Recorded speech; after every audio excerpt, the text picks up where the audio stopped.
financial year 2022, the unit value of export of common rice was just 354 per ton, which was lower than the MSP of rice. This means that rice exporters were either buying rice from farmers or millers at below MSP, or that a quite substantial part of the rice was given free under Pradhan Mantri Garib Kalyan Anna Yojana. When the excessive exports bring down the global price, it means that to earn the same dollar, India will have to export a greater quantity of rice. This is a perfect case for optimal export tax, not a ban on rice export. We would argue here for imposition of say 5 to 10% tax on rice exports to recover the large input subsidies that India gives for rice cultivation as well. Free electricity for irrigation in several states, notably Punjab, highly subsidized fertilizer, especially urea, create an artificial competitive advantage for Indian rice in global markets. While urea prices in global market breached $900 per ton in April, Indian farmers pay roughly $72 per ton at existing exchange rate, which is perhaps the cheapest price that any farmer pays in the world. And the government subsidy on fertilizer will surely cross 2 lakh crore in the financial year 23 if we can't raise the domestic price of urea, which is long overdue.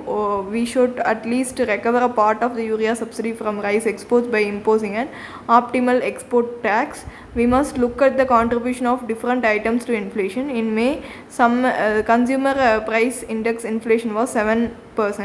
Within that, wheat other than through PDS contributed just 3.11%.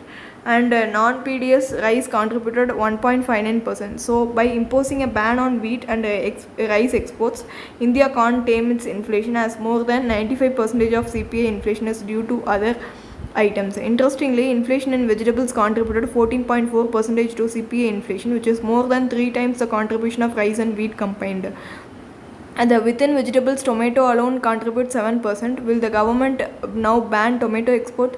What all this indicates is agri trade policies need to be more stable and predictable rather than a result of knee-jerk reaction. In commodities like vegetables, most of which are largely perishable, we need to build efficient value chains and link these to processing facilities. So when the prices of fresh vegetables go up, as within tomato in May, people can switch it to processing forms, that is tomato puree.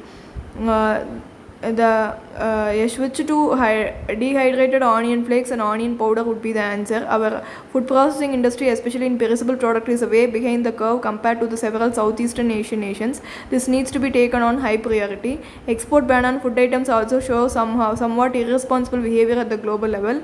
India is in a fortunate situation that for food it is largely self-reliant, except in cases of edible oils where it imports 55 to 60% of its consumption. Think about how India felt when Indonesia banned export of its palm oil. Recently concluded a World Trade Organization ministerial meeting as well as G7 meet expected concerns about food security in vulnerable nations. Abrupt export bans inflict high cost on poorer nations. Many million fall below poverty line as a result of such action by few. If India wants to be a globally responsible player, it should avoid sudden abrupt ban. If need, filter them through transparent export taxes to recover its large subsidies on power and fertilizer. Next topic that we are moving into is all about PM's suggestion to curb the proxy teachers' photos of permanent ones in the classrooms. Prime Minister Narendra Modi flagged the issue of proxy teacher in village schools at a recent conference, suggesting that states try to curb the occurrence of placing photographs of permanent teacher in classroom. It is learnt. Teaching institutions and getting private schools to adopt schools in remote areas during the national conference. In 2018, World Bank report on India had highlighted the problem of proxy teachers, where the teachers employed by government illegally sent to teach them on their behalf. It is a major issue in the Northeast, particularly in the Nagaland, according to Education Ministry officials. The PM strongly suggested that campus recruitment drives can be done in teachers training institutes as well.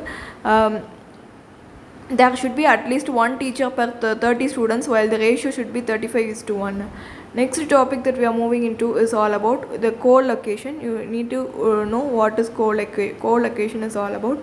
Next topic is Russia captures key holdout in Ukraine's Luhansk, inches closer to the Donbas target. Control of Luhansk has been a key aim for Moscow as it hands its limited political win, shifts the battlefield focus to neighboring Donetsk. Two areas comprises Ukraine's Donbas region, seizing which has been a major invasion goal for Russia. This is what this article talks about. Next article is all about India's largest floating solar power plant, which is significant. India's largest floating solar power plant is now fully operational in Ramagundam in Telangana, missioned by National Thermal Power Corporation.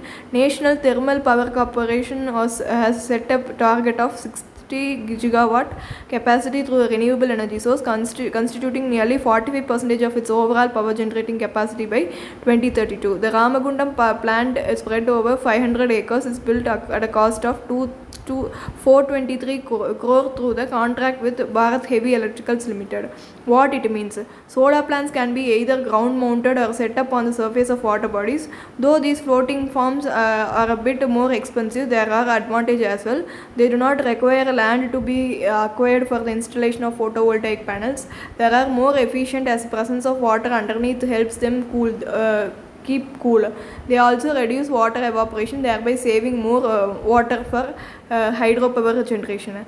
Environment friendly. Solar panels floating on water surface will reduce the evaporation rate and thereby helping water conservation. Also with a minimum land requirement, mostly for associated evacuation arrangements. Available land can be put to better use, unlike in the cases of ground mounted solar farms. Next topic is all about what GST rates means. This article is all about GST Council who undertook a series of changes as a part of correction that could be precursor for overall tweaking of tax slab and rate rationalization in future. Among the changes expected to affect the consumer at the most basic level, GST exemption has been withdrawn pre-packed labels, retail packs that will include food items such as curd, lassi, puffed rice, wheat flour, buttermilk, but items sold loose or unlabeled shall remain exempt. The correction of inverted duty structure translates into rate hikes of various household items like LED lamps, printing, drawing inks, Tetra Pak, solar water heater, finished leather, cut and polished diamonds. Among the service, 18% of GST will be levied for issue of checks. System reforms. Government GOM on system reforms has suggested extra measures for physical verification at the time of registration for high-risk taxpayers, including biometric authentication, geotagging, use of electricity data, and real-time monitor of bank account, the movement of gold and precious stones. Mandatory generation of e-way bill by states for intrastate transportation of gold and precious stones with a minimum threshold of 2 lakh was also approved. GOM on casino, horse racing, lottery has finalized a uniform 28% tax on all three categories, but now has given 15 more days to review its recommendation. Given that guarantee compensation mechanism to states for 5 years for revenue losing arising due to GST implementation ended in June, and the council did not take any decision to extend it despite at least a dozen states as asking for this. An inverted duty structure arises when the taxes on output or final product is lower than the taxes on inputs, creating an inverse accumulation of input tax credit, which in most cases has to be refunded. Inverted duty structure was corrected for mobiles and footwear and also decided that it would be corrected for textiles in September 2021, but this was later withdrawn in a specially called meeting in December 2021. Next topic is crypto queen Ignatova among FBI most wanted. This article talks about the victims more than $4 billion through OneCoin, a cryptocurrency company that she founded in 2014. She was a defrauding victim of this one. Okay, eco-sensitive zone. What centers wants to why Kerala is seeking protest. This article talks about Supreme Court order and impact.